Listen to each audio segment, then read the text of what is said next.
Hello and welcome to The Print. I'm Karishma Hasnat. And today we have with us Dr. Seilen Haokip, the spokesperson of the Kuki National Organization, one of the two armed Kuki groups that had signed a suspension of operations agreement with the central government and the state government in 2008. Welcome to The Print, sir. Good afternoon, Karishma. Thank you. At the foremost, if I may ask, where do you stand with the government of India when it comes to seeking a political solution to the current crisis? We are on the right track. We are engaged in dialogue with the government. SO was signed in 2008, and talks have been going on. And a major part of the talks have been about our demand for autonomous territorial council within the state of Manipur. Okay. And of course, after 3rd May 2023, there's been a paradigm shift. And if you want me to explain that Yes, please. in more details, I'll be glad to. So as I mentioned, our demand for upgradation, if you like, from the previous autonomous district council to an autonomous territorial council within the state of Manipur was clearly because Article 371C that was a part of the creation of the state of Manipur, and 371C being clearly for the hills under the Hill Area Committee, and autonomous district councils functioned in that capacity. But it was found unsatisfactory by people in terms of the application of that article, although good in letter, didn't translate in spirit and in terms of practicalities, and it was not fulfilling our aspirations. So we felt we should ask for a better arrangement, and which we termed it as Autonomous Territorial Council with certain more devolution of powers within the state of Manipur. However, unfortunately, as we all know, 3rd May 2023, there was an outbreak of violence in Imphal, and which spread to the hills, and there has been a lot of chaos, a lot of deaths, a lot of internally displaced people. There has been a complete transfer of populations from the valley to the hills of the Kukis, and from the major districts in the hills where Meitei population were also, such as in Tengnopal, More, from Lamka, Churachandpur, from Kangpokpi district. They have moved to Imphal. And then accordingly too, our political demand could no longer be within the parameters of the Autonomous Territorial Council, because from 3rd of May we were ethnically cleansed from the valley, and we have moved to the hills. We can't go back there. We don't want to go back there also anymore under the circumstances. So the most logical progression from that point was to find an alternative for our existence, convergence in terms of our demand. And it was the same earlier, but then from the shift from Autonomous Territorial Council to SA and then to UT has also been consistent. So you have it more defined now from separate administration to a union territory. Correct. So what are you hoping out of it? What would a union territory entail? A union territory would entail, according to the provisions laid out in comparison for the Pondicherry people under Article A239, 239A. As you know, there are about 8 UTs in the country, and none of them are the same. Each one is uniquely tailored to the needs of the place and the people. And ours seems nearest with the Pondicherry model in the autonomous district councils in the 6 districts earlier. The population being mixed, the representation to the autonomous district council was also representative of the ethnicities. Right. And they administered and worked together under the same, arrangement. But even the demand of autonomous district council, as you say, that seemed nearly impossible because of certain challenges in terms of overlapping boundaries or contiguous areas shared between with other communities. Not at all. Not at all. autonomous district councils existed, and the mixed population, mixed representatives worked together under the same ADCs in the different 6 districts. Okay. There was one in Ukhrul, one in Tamenglong, one in Senapati, one in Churchandpur, one in Chandel, and one in Kangpokpi. The biggest worry for the Valley people of the Meitei community is their territorial integrity. How would you address that when you go about your demand? Yes, I think the concerns are right in the sense that Manipur existed as a state after the British came, and that status quo remained and was functioning, although with grievances from the hill people over rights not being, duly honored, and there was no equitability in terms of provisions being shared. But then, be that as it may, as I mentioned, ADCs or ATCs were still demands within the state of Manipur, and it did not threaten the integrity of Manipur. Okay. It was to sort of raise the development aspect of the hills, which is part of Manipur. If the hills do better, it's for the state of Manipur. I mean, you can't begrudge the hill people from wanting to advance. So they were exercising their democratic rights. Nothing wrong with that, and it didn't threaten the integrity of Manipur either. But now the demand for UT is explained as disturbing the territorial integrity of Manipur. Yes. But that's a bit confusing, because on the one hand, 3rd of May 2023, you ethnically cleanse the Kukis to leave the valley. They go to their hills and they seek something for their hills, and you're saying you're breaking up the territorial integrity of Manipur. You can't have your cake and eat it too. Okay. It has to be one demand from your community, the Kuki, Zomi brethren, the CSOs, the organizations have to agree on this one demand. Now, when I talk of the KNO and the UPF, you have been in talks with the center for long. So naturally, you know how to go about it, you know the ways, your experience. So are you planning to take the lead this time as well? Well, taking the lead, as it were, KNO and UPF have had representatives who participate in the talks, and that pattern will continue.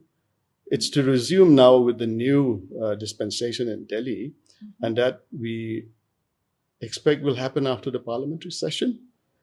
It depends, let's see. But the talks have to continue. The government has started it, and it's somewhere along the process. It hasn't concluded yet, and that is simply because of the parliamentary elections and the government changing. So logically, it would resume sometime, and then our demand for UT, we will have a response from the government, a response in the sense that once the dialogue resumes, government will say, what their point of view is, and accordingly we will respond, we will negotiate, but it'll all be along democratic lines. Even if you get what you want in the form of a solution, we understand that you have already signed the suspension of operations with the government. So it means that the cadres have to retreat to the designated camps. The cadres are to be lodged in designated camps since we signed the SOO in 2008. And that has been going on.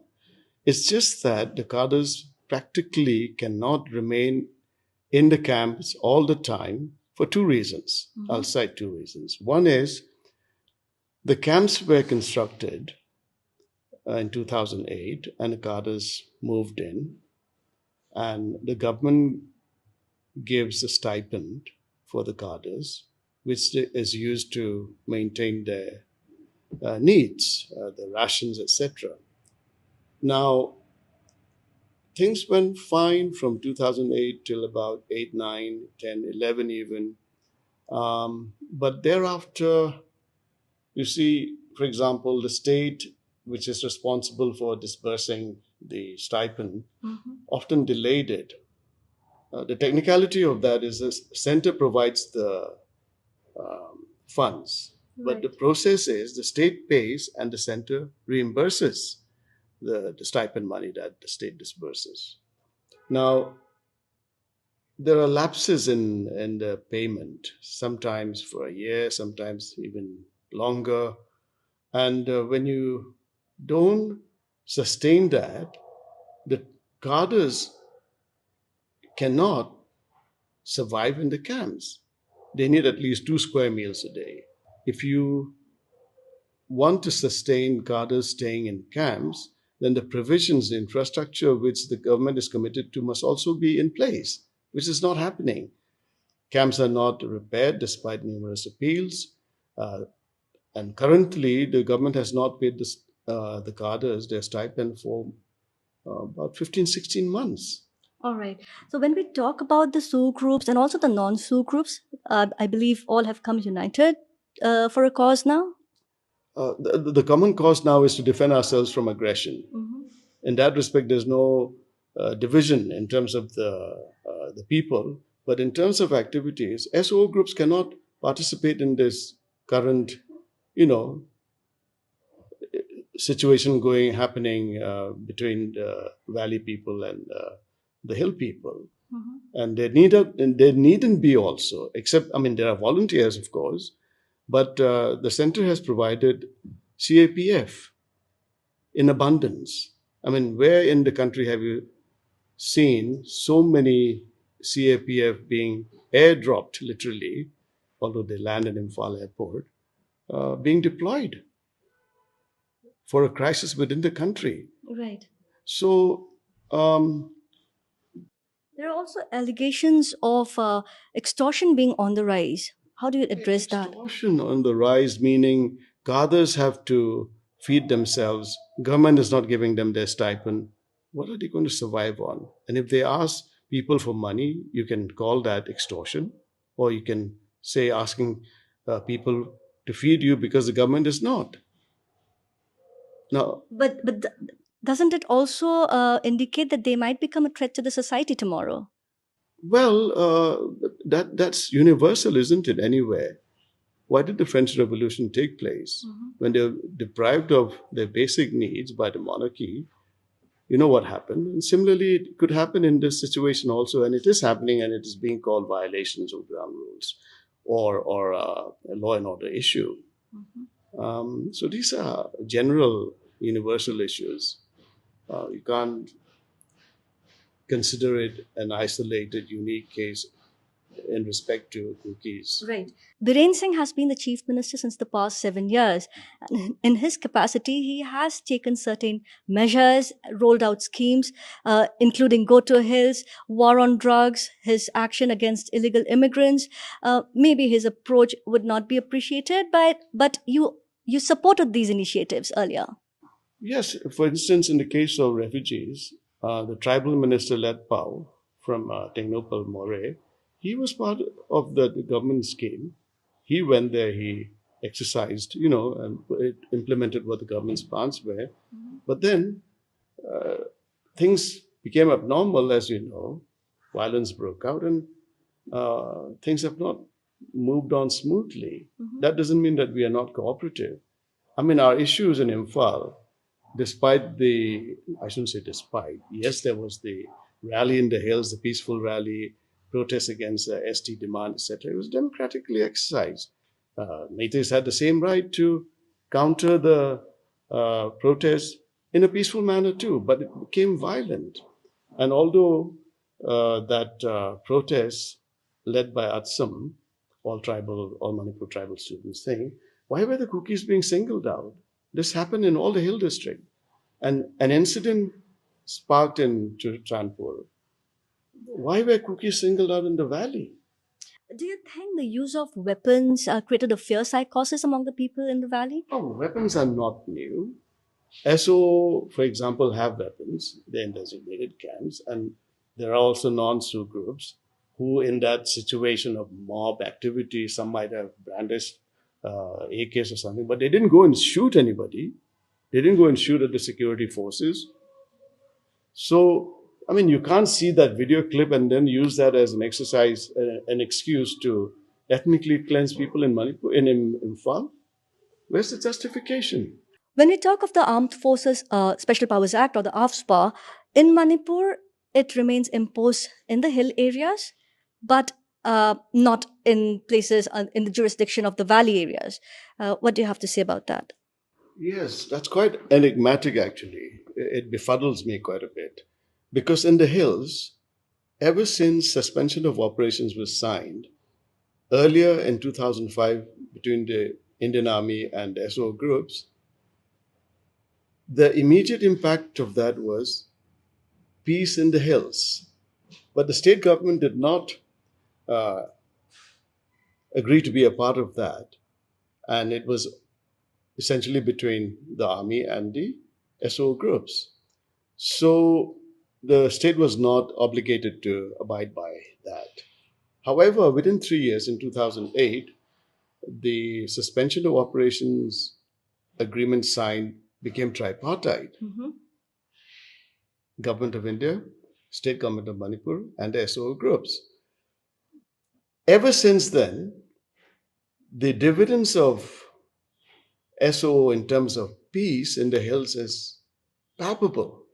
People were beginning to uh, build houses again, buy a motor vehicle on loan or whatever, people moving out in the evening. It was clearly perceptible.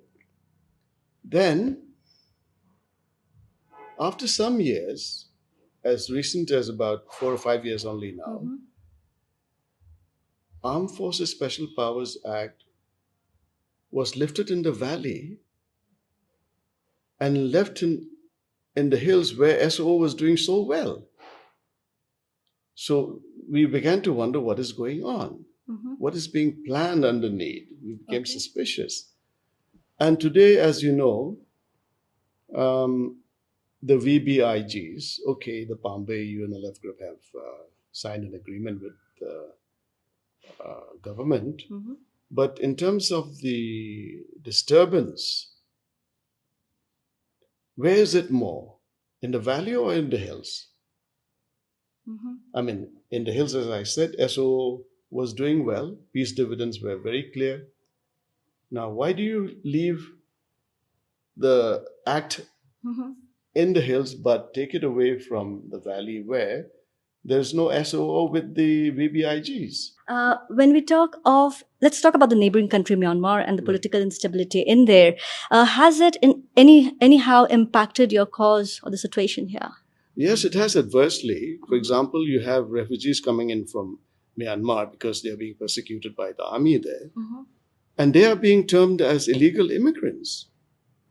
I mean, technically, because India and Burma have not signed the UN agreement for refugees, you could say that.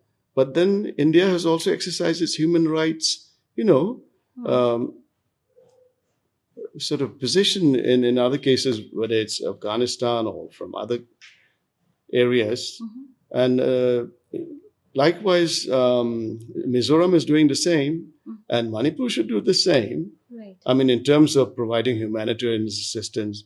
And if the refugees who come, they can be identified. Government has agencies in the borders to identify who, take their biometrics, etc., provide them humanitarian relief while they're there. And once the situation subsides and it improves, they can go back. And they don't want to stay on, they want to go back. Some might want to stay on, but if they want to, then there are due process of law to apply for citizenship or whatever. But then, because the state government has not exercised its prerogative of law and order effectively, in fact, it has been completely contrary to what they should be doing. Right. Let's not spell that out. Then you can't blame the victims for your, mismanagement, if you like. Right. Talking about another neighbor, Bangladesh. Bangladesh Prime Minister Sheikh Hasina recently talked of a greater plan of carving out a Christian country. How would you address that?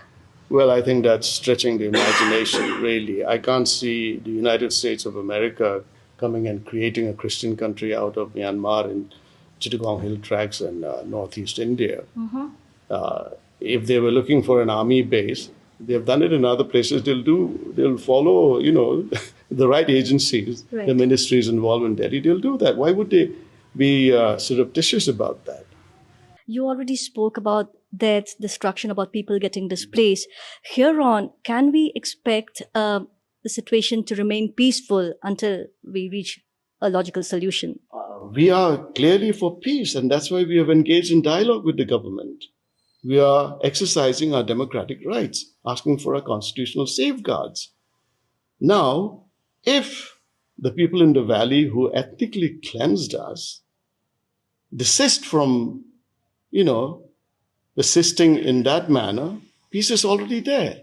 If they don't attack us, there's peace because we don't go and attack them. So who is for peace? We are for peace. Government knows that. We hope peace prevails. On that note, thank you so much for giving us your time, Dr. Haokip, and we wish you all the best. Welcome, Karishma of the Print. We hope your media work will help clear the air and the truth should be presented, because the truth is for everybody and everyone wants peace. And your contribution hopefully will dispel all kinds of false narratives that are floating around, and the truth will set all of us free. We hope so, sir. Thank you so much.